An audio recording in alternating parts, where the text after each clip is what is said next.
వాస్తుశాస్త్ర నియమానుసారంగా ఒక ఇంటిని నిర్మించాలంటే ఆ ఇంట్లో ధనధాన్యం, సంపద, ఆర్థికంగా లాభం చేకూరాలంటే వాస్తు ఏమైనా మార్గాలను సూచించిందా? వాస్తులో ఎక్కడైనా వీటికి సంబంధించిన నియమాలు ఉన్నాయా? అంటే అవుననే చెప్పాలి.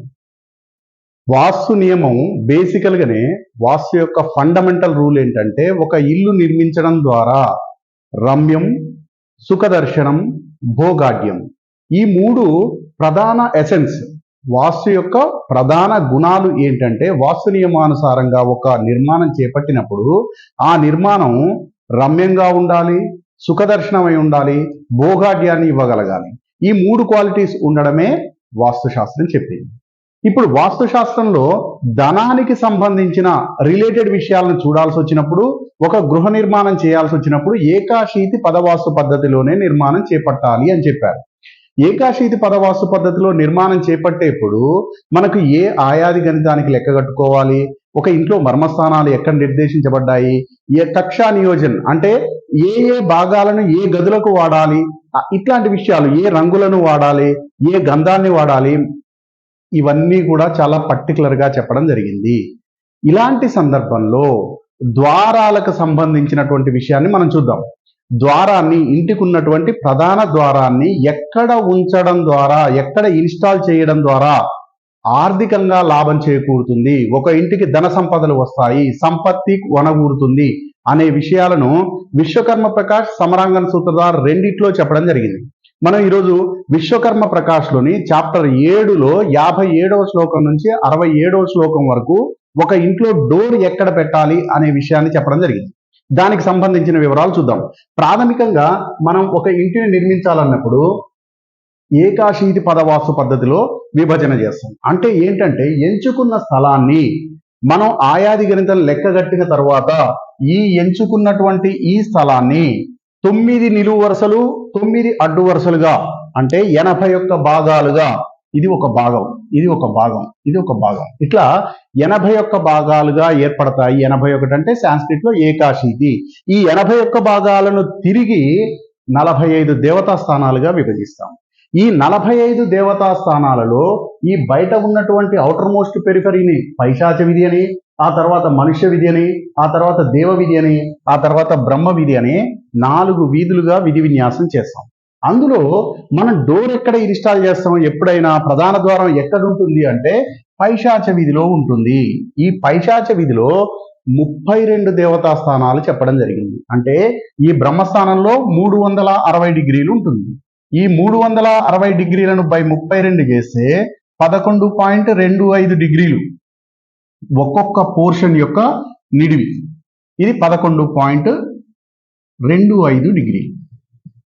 ఈ 11.25 డిగ్రీల ప్రకారం ఇంటి చుట్టూ 32 దేవతా స్థానాలు ఏర్పడతాయి. ఎక్కడ పడితే అక్కడ డోర్ ఇవ్వడానికి వీలు లేదు. ఆ 32 దేవతా స్థానాలు ఏంటంటే శిఖి, పర్జన్య, జయంత, ఇంద్ర, సూర్య, సత్య, వృష, అంతరిక్ష, అగ్ని, పూషా, వితత్, గ్రహక్షతి, యమ, గంధర్వ, భృంగరాజ్, మృగపిత్, దువ్వారిక్, సుగ్రీవ్, పుష్పదంత, వరుణ్, అసుర్, శోష్, రోగు, మారుత్, నాగు, ముఖ్య, బల్లాట్, సోము, సర్పు, అతిథి, దితి. ఇవి 32 దేవతా స్థానాలు. ఈ 32 దేవతా స్థానాల్లో మనం ఏ వైపున ఎక్కడ డోర్ ఇస్తే ఉపయోగకరంగా ధన లాభాన్ని చేకూర్చేదిగా ఉంటుంది అంటే విశ్వకర్మ ప్రకాష్లోని చాప్టర్ 7లో 57వ శ్లోకం నుంచి 67వ శ్లోకం వరకు దీని గురించిన వివరణ ఉంది. చూడండి, ఇది విశ్వకర్మ ప్రకాష్ పుస్తకంలోని ద్వార నిర్ణయ్ అనేటువంటి చాప్టర్లో 57వ శ్లోకం నుంచి 67వ శ్లోకం వరకు ఉన్నటువంటి వివరణ.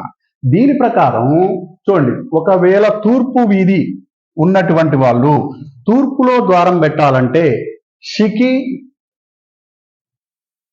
పర్జన్య ఈ రెండిట్లో వద్దని చెప్పారు. శిఖి, పర్జన్యలో వద్దు, జయంత, ఇంద్రలో పెట్టమన్నారు. జయంతలో పెడితే ఏమొస్తుందంట, బహుత్ ధన్, రాజాకి దయా.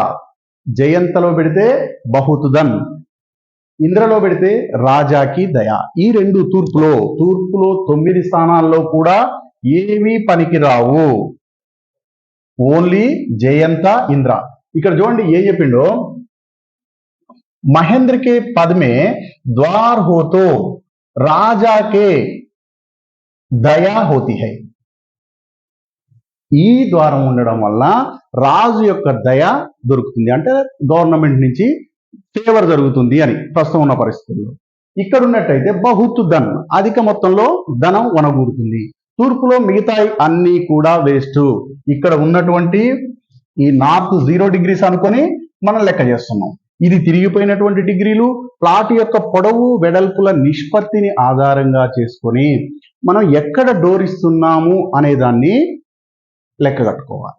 అదేవిధంగా ఒక ప్లాట్ దక్షిణ వీధిగా ఉన్నట్టయితే, దక్షిణ ముఖద్వారంగా ఉన్నట్టయితే ఆ దక్షిణంలో ఇవ్వాల్సింది గృహక్షత్. ఈ గృహక్షత్ అనేటువంటి ఈ ఒక్క ప్లేస్ లోనే ఇవ్వాలి, మిగిలిన అన్ని కూడా వేస్ట్. దక్షిణం ఇల్లు ఎందుకు ప్రమాదకరమైంది అంటారు అంటే, గృహక్షత్ అనేటువంటి ఒకే ఒక్క చోట మాత్రమే ఓపెనింగ్ ఉండాలి. దక్షిణం ఎక్కడ ఓపెనింగ్ ఉన్నా కూడా అత్యంత నష్టం జరుగుతుంది. అది ఏ రకమైన నష్టం జరుగుతుంది అనేది చాలా వివరంగా ఉంది. మనం ఇప్పుడు కేవలం డబ్బులు ఇచ్చేటువంటి ద్వారాల గురించే చూస్తున్నాం కాబట్టి, గృహక్షత్ అనేటువంటి దక్షిణ ద్వారం ఉన్నటువంటి ఇల్లు అత్యంత ధనాన్ని ఇస్తుంది. ఏమన్నాడు దీన్ని? పుత్ర పౌత్ర సంతాన ఆర్థిక వృద్ధి, ఇన్ని మాటలు చెప్పిండు. ఎక్కడ చెప్పింది చూడండి, దక్షిణంలో प्राप्त संपत्ति पुत्र और धन प्राप्ति होता है. ఇన్ని విషయాలు ఈ ఒక్క దీంట్లోనే ఉంటాయి, మిగతా అన్నీ కూడా వేస్ట్. అదే విధంగా పడమర దిక్కుకు వచ్చినట్టయితే చూడు, పడమరలో పితృ దువారిక్ సుగ్రీవ్ పుష్పదంత్ వరుణ్ అసుర్ సోష్ రోగ్ మారుత్. పడమర దిశలో చూసినప్పుడు పుష్పదంత్ అండ్ వరుణ్ ఈ 2 స్థానాలే సరైనవి. మిగతా అన్ని స్థానాలు కూడా ఇక్కడ ఏమేమి ఉంటాయి? పితృ దువారిక్ సుగ్రీవ్ పుష్పదంత్ వరుణ్ అసుర్ సోష్ రోగు మారుత్. ఈ 9 స్థానాల్లో పుష్పదంతు వరుణ్ ఈ 2 మాత్రమే. పుష్పదంతులో ఉంటే వృద్ధి, వరుణ్లో ఉంటే భోగ్. వృద్ధి అంటే అభివృద్ధి చెందడం, భోగ్ అంటే అన్ని రకాల సౌకర్యాలు రావడం. వరుణ స్థానంలో ఉంటే భోగ్, అన్ని రకాల సౌకర్యాలు వస్తాయి. అదే విధంగా మిగతా అన్ని కూడా పడమరలో ఎక్కడ ఇచ్చినా కూడా చాలా డిస్టర్బెన్స్. అవి ఏ రకమైన డిస్టర్బెన్స్ అనేది విశ్వకర్మ ప్రకాష్ వివరించింది. అదే విధంగా ఉత్తరంలోకి వచ్చినట్టయితే ముఖ్య బల్లాట్ సోమ్ ఈ 3 స్థానాలు చాలా అద్భుతంగా ఉంటాయి. ముఖ్య బల్లాట్ సోమ్ ఈ 3 స్థానాలు అద్భుతంగా ఉంటాయి. ఎక్కడ రాశారు? ఏమేమి వస్తుందట? ధన్ పుత్రు ప్రాప్తి ముఖ్యలో ఉంటే ధనం పుత్రులు ప్రాప్తి జరుగుతుంది. నెక్స్ట్ బల్లాట్లో ఉంటే లక్ష్మి, బల్లాట్లో ఉంటే లక్ష్మి. అదే సోములో ఉంటే ధనలాభం. సోము అంటేనే అది కుబేర స్థానం, సోములో ఉంటే ద్వారం ధనలాభం జరుగుతుంది. ఈ విధంగా వాస్తుశాస్త్ర నియమానుసారంగా ఒక ద్వారాన్ని తూర్పులో అయితే జయంత మహేంద్ర, దక్షిణంలో అయితే గృహక్షత్, అదే పడమరలో అయితే వరుణ్ దువారిక్ సుగ్రీవ్ పుష్పదంతు వరుణ్. అదేవిధంగా ఉత్తరంలో అయితే ముఖ్య బల్లాట్ సోమ్ అనేటువంటి 3 స్థానాలు. ఈ ప్లేసుల్లో ద్వారాన్ని ఇన్స్టాల్ చేయడం ద్వారా మాత్రమే ఒక ఇల్లు ఆర్థికంగా సంపద పరంగా వృద్ధిలోకి వెళ్తుంది. లేని పక్షంలో అత్యంత ప్రమాదకరమైనదిగా మారుతుంది అని చెప్పి విశ్వకర్మ ప్రకాష్లోని చాప్టర్ 7లో శ్లోకం 57 నుంచి 67 వరకు చెబుతుంది. దాదాపుగా ఇదే వివరణతో సమరాంగణ సూత్రధార గ్రంథంలో కూడా చాప్టర్ 32లో ఇలాంటి వివరణే ఉంది. కాబట్టి ఒక ఇంటిని నిర్మించుకోవడం ఎంత ముఖ్యమో, ధనాన్ని తెచ్చిపెట్టేదిగా ఆ ఇల్లు మారాలంటే డోర్ని ఇన్స్టాల్ చేసుకునేటువంటి ప్లేస్మెంట్ కూడా చాలా చాలా చాలా ముఖ్యమైనదిగా భావించాలి. ఇదే విధంగా వాస్తుశాస్త్రం ఒక ఇంటికి ధనాన్ని తీసుకొచ్చేటువంటి అనేక రకాల విషయాల గురించి, వాటిని ఏ విధంగా ఏర్పాటు చేసుకోవాలనే విషయాల గురించి చెప్పింది. అవన్నీ మళ్ళీ చూద్దాం.